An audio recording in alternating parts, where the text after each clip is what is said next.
Hello, नमस्कार. कसे आहेत सर्व? मस्त आहेत ना? मस्तच राहा. सर्वांना सर्वप्रथम श्री स्वामी समर्थ. तुम्हाला सर्वांना आजचा दिवस खूप छान आनंदाचा व आरोग्यदायी जाओ. ज्या दिवसाची आपण आतुरतेने वाट पाहतो तो दिवस म्हणजे फायनली मार्गशीर्षमधला पहिला गुरुवार सुरू झालेला आहे. तर आज आहे मार्गशीर्ष महिन्यातला पहिला गुरुवार. तुम्हाला सर्वांना माहीतच आहे की मार्गशीर्ष महिना हा इतका पवित्र महिना आहे. मार्गशीर्ष महिन्यात भगवान महाविष्णू आणि माता लक्ष्मीची आराधना करणे अत्यंत शुभ मानले जाते व हे व्रत केल्यामुळे आपल्या घरात सुख, समृद्धी, शांती व आर्थिक अडचणी सर्व दूर होतात. ह्या महिन्यात सलग एकतर 4 किंवा 5 गुरुवार येत असतात. त्या गुरुवारी आपण हे व्रत करायचे असते आणि शेवटच्या गुरुवारी आपल्याला या व्रताचे उद्यापन करायचे असते. तर सुरुवात जी असते ही असते आपले उंबरठ्याच्या लेपनापासून.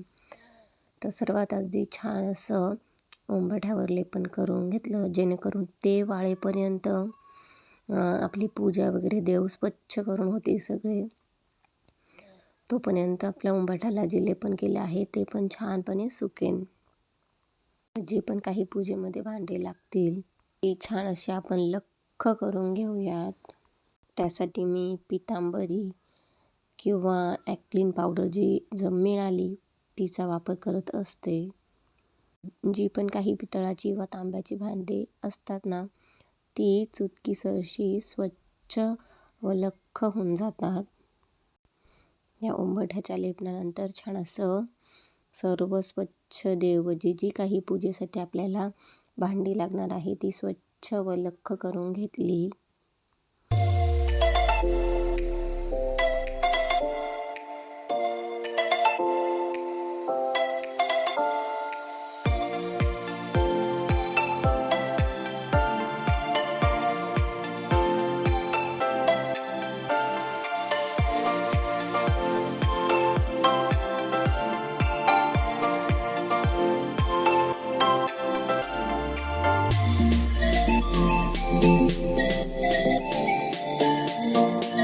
सर्व भांडी स्वच्छ झाल्यानंतर आपली ही अशी रोजची छान अशी पूजा झालेली आहे. कलशावर जो आपण नारळ ठेवतो ना, जो आपण देवी स्वरूप जो आपण ज्याची पूजा करतो तो स्वच्छ आपण पाण्याने धुवून घ्यायचा व तो आपण एका भांड्यात पाण्याच्या भरून ठेवलेल्या भांड्यातच तो नारळ ठेवायचा जेणेकरून त्याला तडा जात नाही व तो व्यवस्थित राहतो नारळ. आपण ह्या सर्व जे गुरुवार असतात 4 किंवा 5 आलेले तर त्या पूर्ण गुरुवारच्या पूजेमध्ये आपण त्या एकाच नारळाचा समावेश करत असतो. त्यामुळे ते नारळ छान अशा एका पाणी भरून ठेवलेल्या भांड्यात ते भिजवून ठेवायचे व्यवस्थित छान असे जेणेकरून ते व्यवस्थित ओलेच राहतील व त्याला तडा देखील पडणार नाही. काही जण तो नारळ ओला करून एका भांड्यात ठेवतात पण त्याला देखील काही दिवसानंतर बुरशी लागते मग तडासुद्धा जाण्याची शक्यता असते. म्हणून जेणेकरून तुम्ही तो नारळ एका छान अशा पाणी भरून ठेवलेल्या भांड्यात ठेवा म्हणजे तो छान जसला तसा राहील मस्त. त्या भांड्यातले पाणी 2 दिवसांनी 3 दिवसांनी असे करून बदलत जा. छान असं आपल्याकडे आजपासून माता लक्ष्मीचं आगमन होणार आहे. महत्त्वाचा म्हणजे आपला दरवाजा मुख्य द्वार ते देखील स्वच्छ करून घेतले व आपल्या घराचा जो एंट्रन्स असतो ना तेथूनच सर्व ऊर्जा घरामध्ये येत असतात. म्हणून आपल्या घराची जी एंट्री आहे ती सुशोभित, स्वच्छ, सुंदर असली पाहिजे. आपल्या घरात येतानाच कोणालाही अगदी प्रसन्न वाटले पाहिजे असे. तर सर्वात आधी बघितलं तुम्ही उंबरठ्याला लेपन करून घेतले सुंदर असे. नंतर ही आपल्या आता पूजेसाठी सुरुवात करते आहे आणि इतकी प्रचंड धूळ येत असते पुढे पण पोर्चमध्ये. अगदी फक्त सकाळी जेवढं आपण क्लीन केलं तेवढे 2-1 तास किंवा 1 तास छान दिसते. त्यानंतर भरपूर अशी धूळ येते. ठीक आहे, असो. तुम्हाला माझा आवाज थोडा वेगळा येत असेल, थोडासा 2 दिवसापासून घसा जाम आहे, त्यामुळे आवाज थोडा वेगळा येतोय. तेवढं प्लीज तुम्ही समजून घ्या. बऱ्याच अशा गोष्टी पूजेच्या जवळ घेऊन बसले होते, कारण आपण बहुतांशी जसं प्लॅन करतो तसं बऱ्याच वेळा होत नाही. म्हणून भरपूर साऱ्या वस्तू जवळ घेऊन बसले आहे की आपल्याला सारखं उठावं पण लागत नाही. कधी काही काही गोष्टी बिघडतात, काही तेव्हाच्या तेव्हा आपण करत असतो प्लॅन. त्याच्यामुळे सगळ्या वस्तू आपण जवळ घेऊन बसलं की आपली अडचण येत नाही आपल्याला कशाचीच. या गोष्टींसारखेच आपले आयुष्य देखील आहे. तर सर्वात आधी मी इथे तांदूळ घेतले थोडे, त्यावर थोडे हळदी कुंकू अक्षदा घालून घेतले. सर्वात आधी मी चौरंगाच्या खाली स्वस्तिक काढून घेतल्या होते.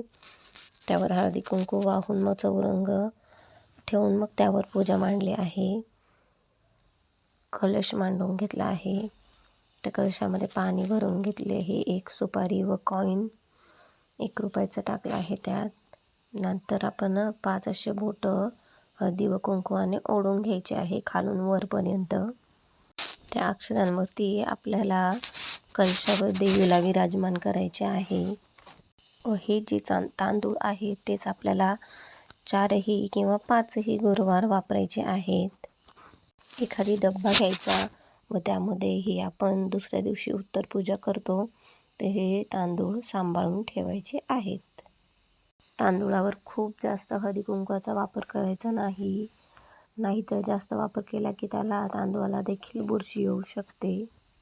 हे पूजा करताना आपल्याला जशी जमेल, आपल्याकडे जेवढं साहित्य असेल तेवढ्या साहित्यात आपण पूजा करायची. फक्त जे पण करा ते फक्त मनोभावे आणि चांगल्या मनाने करा.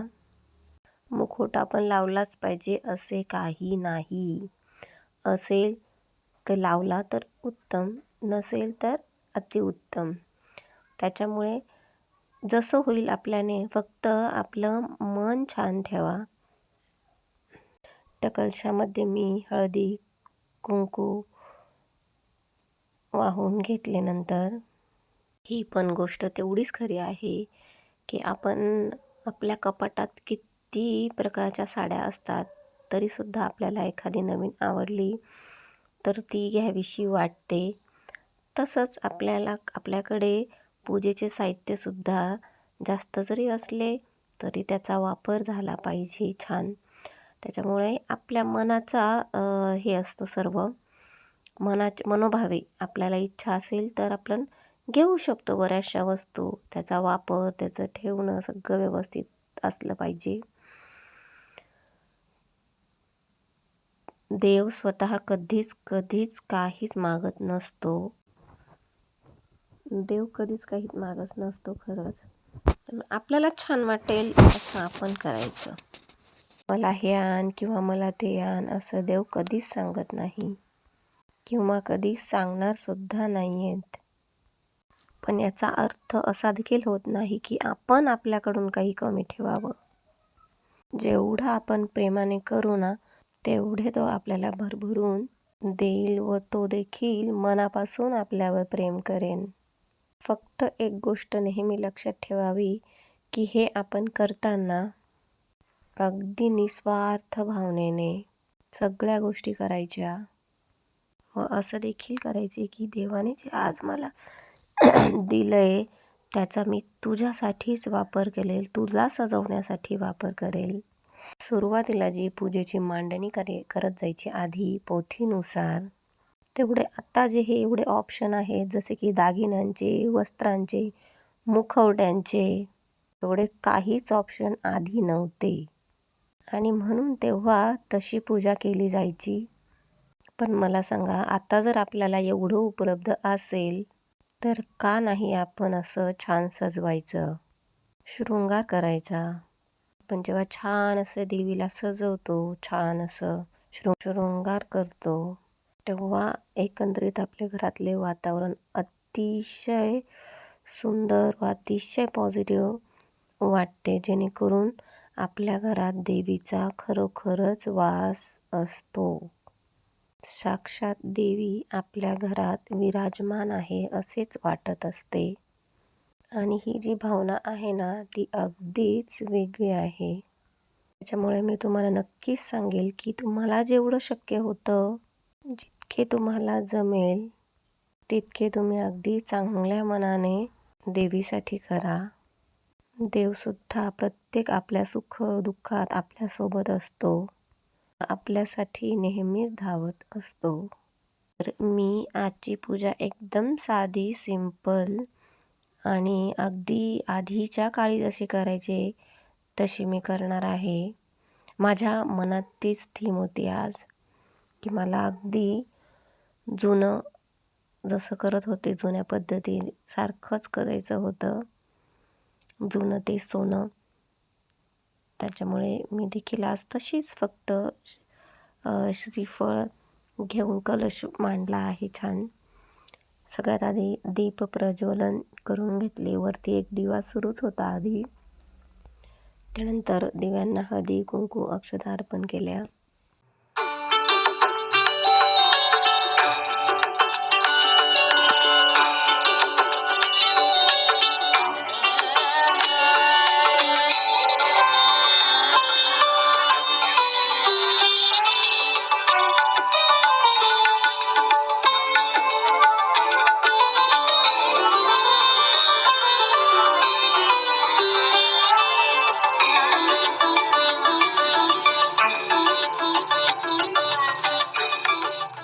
पण अगदी मनापासून ज्या काही गोष्टी करायला जातो ना, तर त्या आणखीन द्विगुणित होतात, आणखीन छान वाटत असतात.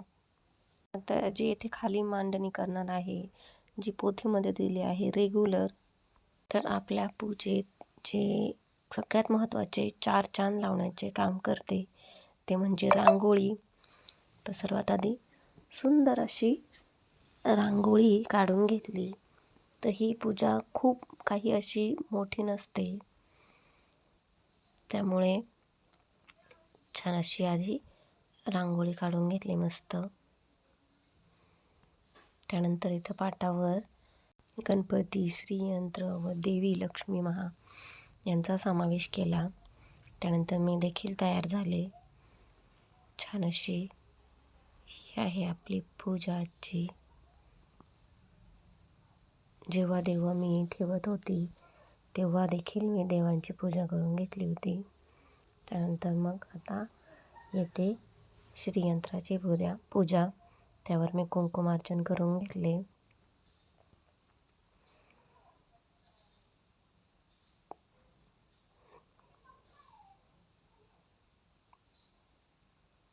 खूप भारी वाटत होते.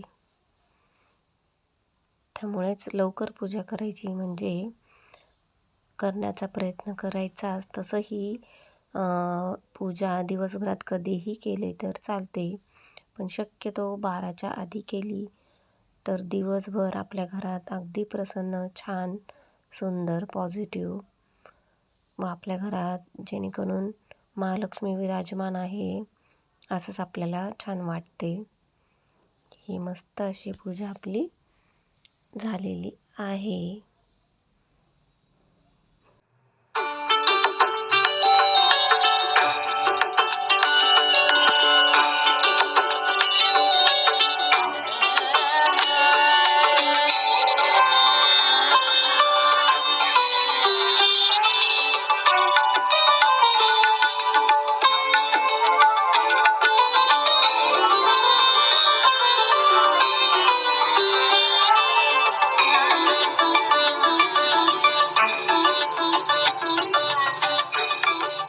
त्यानंतर मी छान अशी पोथी वाचून घेतली. खूप जुनी पोथी आहे ही. माझ्या मम्मीच्या आधीपासून, म्हणजे कधी आहे मला पण माहीत नाही, पण मी माहेरून ती पोथी आणली होती. तिची पानच सांगतात की ती खूप जुनी होती. त्याची एक प्रिंट काढणार आहे. पण मी खूप लहान असल्यापासून हे व्रत धरते, जसे की शाळेत असल्यापासून. त्यामुळे ती पोथी म्हणजे ती वाचण्याच्या आधी आपसुकच माझ्या तोंडातून ते शब्द बाहेर येतात पोथीतले. इतकी ती पाठ झाली आणि त्यातली भाषा इतकी सोपी आहे की खूपच सोपी आहे. तर खूप जुनं पुस्तक आहे ते आणि त्यानंतर मी बऱ्याच ठिकाणी चौकशी केली तर तशी पोथीच नाही आहे. तर छान अशी माझी पोथी वाचून झाली. त्यानंतर आपण धूप, दीप सगळं देवी आईला दाखवायचं आहे. आरती करून घेतली छान अशी.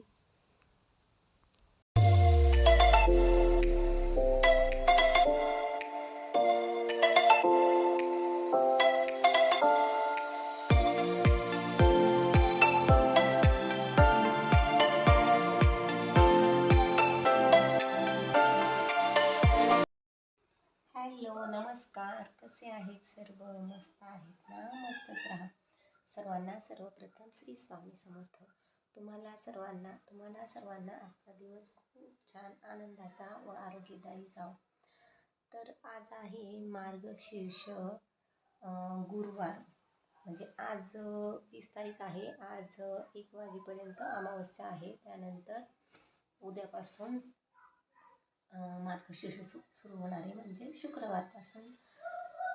पण मला असं म्हणायचं आहे की सगळ्यात मोठा आपला जो सण असतो दिवाळी, त्या दिवशी देखील अमावस्या असते, पण त्या दिवशी दिवाळी किती आनंदाने छान असं साजरा करतो. त्यामुळे माझ्याही मनात असा विचार आला की आज जरी अमावस्या आहे पण 1ला संपणार आहे, त्यामुळे आपण गुरुवारची पूजा मांडायला मला तरी काही हरकत वाटली नाही. तर मग मी तरी आज अशी छान मस्त पूजा केली आणि साधीच केली आहे, कारण माझ्या मनात अशीच संकल्पना होती की एकदम साधी पूजा करायची. म्हणतात ना, ओल्ड इज गोल्ड. अशीच मला आज पूजा करायची होती, अगदी साधी. अगदी जर कोणी छान असे जुने पिक्चर बघितले, जसे की कुंकवाचा करंडा, असे अगदी जुने जे पिक्चर आहेत ते, सावित्रीचे वाण, अगदी छान, अगदी जुनं बघून इतकं मस्त वाटतं, इतकं छान वाटतं.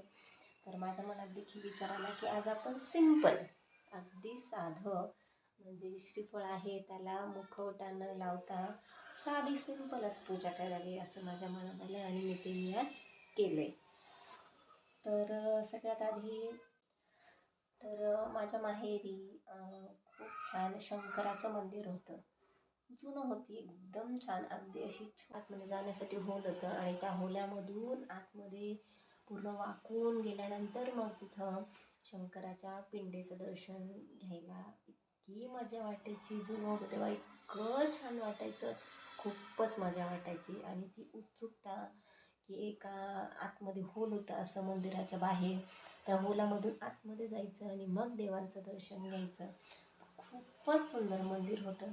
आता अगदी नवीन टेक्नॉलॉजीचं खूप मोठं भव्य सुंदर आता देखील मंदिर बांधलेलं आहे, पण जेव्हा तशी मजा यायची ती मजा आता अजिबात येत नाही.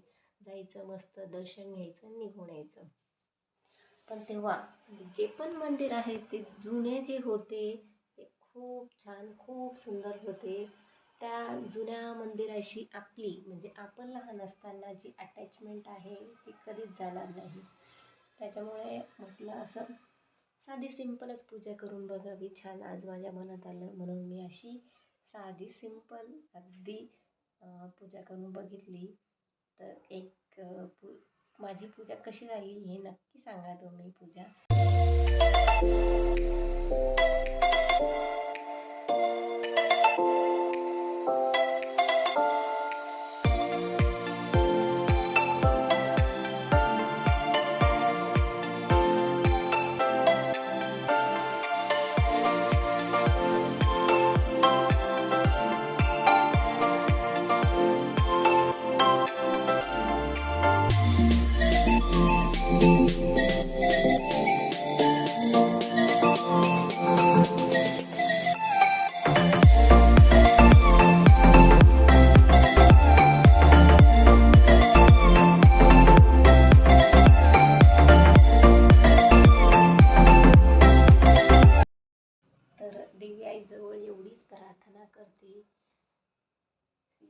महालक्ष्मी आईजवळ एवढीच प्रार्थना करते की सगळ्यांच्या आयुष्यात सुख, समृद्धी, शांती, भरभराटी, समाधान, निरोगी आयुष्य व सर्वांच्या सर्व इच्छा पूर्ण होत.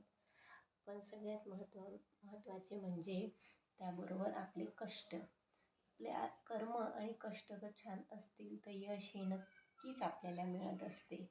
आणि त्या कष्टाला आणि मेहनतीला जी जोड असते ती देव आपल्याला नेहमीच देव असतो. म्हणून निस्वार्थ मनाने सेवा करा, निस्वार्थ मनाने सगळ्यांशी छान असं वागा. ॲटोमॅटिक त्याचं तुम्हाला कुठे ना कुठे कोणत्या रूपात काय मिळेल ते काहीच सांगता येत नाही. तर छान असं जुनं ते सोनं या नोटवर मी आजचा व्हिडिओ संपवते. पुन्हा भेटूया. कशी वाटली आजची पूजा? जुने ते सोने या नोटवर मी आज असा माझी कन्सेप्ट होती ती आज मी केली आहे. तर पुन्हा भेटूया छान अशा नवीन व्हिडिओमध्ये. तोपर्यंत सर्वांना बाय. सर्वांना श्री स्वामी समर्थ. त्यानंतर शिवाय ओम स्कूलमधून आले संध्याकाळी. त्यांनी देखील छान असे दर्शन घेतले.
भेटूया पुन्हा अशाच छान अशा व्हिडिओमध्ये. तोपर्यंत सर्वांना बाय. सर्वांना श्री स्वामी समर्थ.